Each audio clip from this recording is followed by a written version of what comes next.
एक बार की बात है, शिवजी के दर्शनों के लिए दुर्वासा ऋषि अपने शिष्यों के साथ कैलाश जा रहे थे। मार्ग में उन्हें देवराज इंद्र मिले। इंद्र ने दुर्वासा ऋषि और उनके शिष्यों को भक्तिपूर्वक प्रणाम किया। तब दुर्वासा ने इंद्र को आशीर्वाद देकर विष्णु भगवान का पारिजात पुष्प प्रदान किया। इंद्रासन के गर्भ में चूर इंद्र ने उस पुष्प को अपने ऐरावत हाथी के मस्तक पर रख दिया।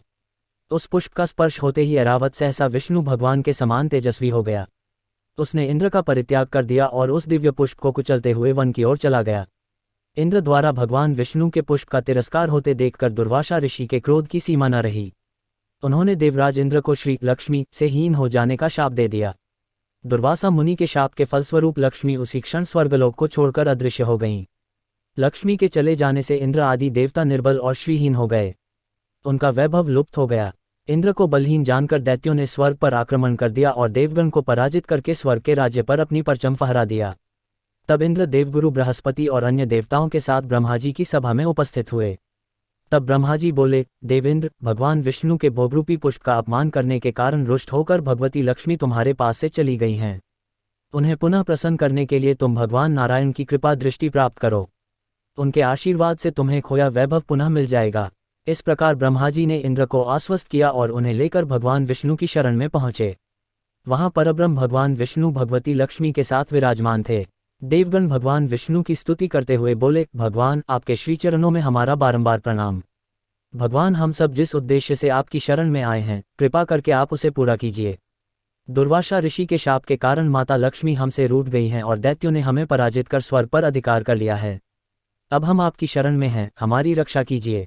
भगवान विष्णु त्रिकालदर्शी हैं। वे पल भर में ही देवताओं के मन की बात जान गए। तब वे देवगण से बोले, देवगण, मेरी बात ध्यानपूर्वक सुने, क्योंकि केवल यही तुम्हारे कल्याण का उपाय है। दैत्यों पर इस समय काल की विशेष कृपा है, इसलिए जब तक तुम्हारे उत्कर्ष और दैत्यों के पतन का समय नहीं आता, तब तक तुम उनसे संधि कर लो।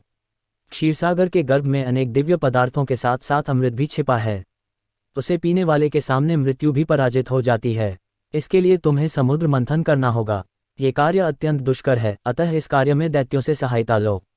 कूटनीति भी यही कहती है कि आवश्यकता पड़ने पर शत्रुओं को भी मित्र बना लेना चाहिए। तत्पश्चात अमृत पीकर अमर हो जाओ, तब दुष्ट दैत्य भी तुम्हारा अहित नहीं कर सकेंगे। देवगण वे जो शर्त रखें उसे स्वाकीर कर लें। ये बात याद रखें कि शांति से सभी कार्य बन जाते हैं, क्रोध करने से कुछ नहीं होता।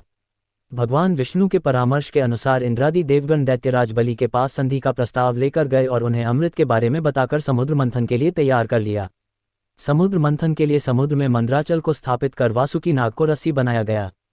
तत्पश्चात दोनों पक्ष अमृत प्राप्ति के लिए समुद्र मंथन करने लगे। अमृत पाने की इच्छा से सभी बड़े जोश और वेग से मंथन कर रहे थे।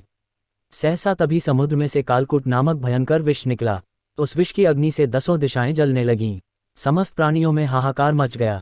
उस विष की ज्वाला से सभी देवता तथा दैत्य जलने लगे और उनकी कांति फीकी पड़ने लगी। इस पर सभी ने मिलकर भगवान शंकर की प्रार्थना की। उनकी प्रार्थना पर महादेव जी उस विष को हथेली पर रखकर उसे पी गए, किंतु उसे कंठ से नीचे नहीं उतरने दिया। उस कालकूट विष के प्रभाव से शिव जी का कंठ नीला पड़ गया, इसीलिए महादेव जी को नीलकंठ कहते हैं। उनकी हथेली से थोड़ा सा विष पृथ्वी पर टपक गया था, जिसे सांप, बिच्छू आदि विषैले जंतुओं ने ग्रहण कर लिया। विष को शंकर भगवान के द्वारा पान कर लेने के पश्चात फिर से समुद्र मंथन प्रारंभ हुआ। दूसरा रत्न कामधेनु गाय निकली, जिसे ऋषियों ने रख लिया। फिर उच्चश्रवा घोड़ा निकला, जिसे दैत्यराज बलि ने रख लिया। उसके बाद ऐरावत हाथी निकला, जिसे देवराज इंद्र ने ग्रहण किया। ऐरावत के पश्चात कौस्तुभमणि समुद्र से निकली, उसे विष्णु भगवान ने रख लिया। फिर कल्पद्रुम निकला और रंभा नामक अप्सरा निकली। इन दोनों को देवलोक में रख लिया गया। आगे फिर समुद्र को मथने से लक्ष्मी जी निकली। लक्ष्मी जी ने स्वयं ही भगवान विष्णु को वर लिया। उसके बाद कन्या के रूप में वारुणी प्रकट हुई, जिसे दैत्यों ने ग्रहण किया। फिर एक के पश्चात एक चंद्रमा, पारिजात वृक्ष तथा शंख निकले और अंत में धन्वंतरी वैद्य अमृत का घट लेकर प्रकट हुए।